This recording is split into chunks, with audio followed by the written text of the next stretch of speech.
Thomas and Percy are good friends, but sometimes Percy teases Thomas about being frightened, and he doesn't like that at all. One evening, he was dozing happily, but Percy wanted to talk. "Wake up, Thomas. Are you dreaming about the time you thought I was a ghost?" Certainly not. Anyway, I was only pretending to be scared. I knew it was you, really. Percy went on teasing him.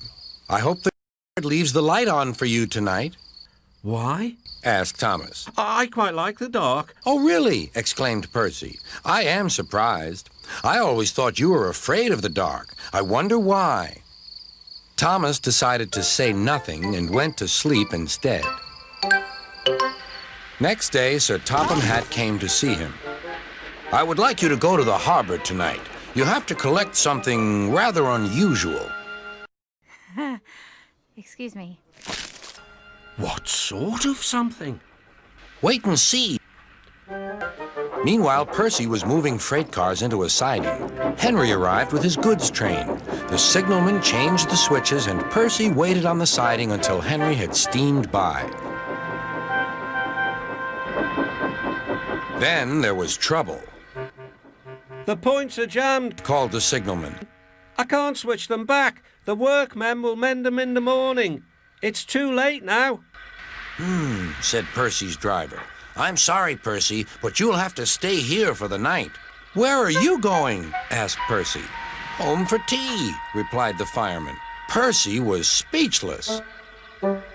He watched as the other engines went home to the shed. Nighttime came, and Percy began to feel very lonely. "Oh, dear," he murmured. "It's very dark." Oh, what's that?" It was only an owl, but Percy didn't realize this. "Oh, I wish Thomas were here too," he sighed.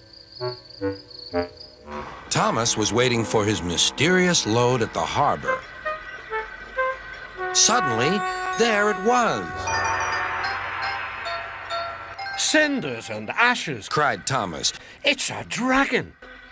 "Don't worry," laughed his driver. "This dragon is made of paper. It's for the carnival tomorrow." Oh, you know what? I think... Workmen lifted the dragon onto Thomas's low loader and put lights all round it for protection. Then Thomas set off into the misty night.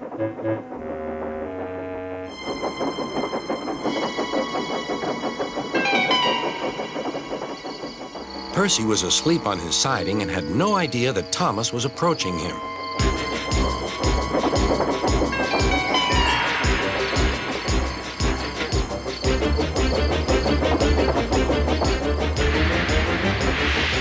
Percy woke up with a start.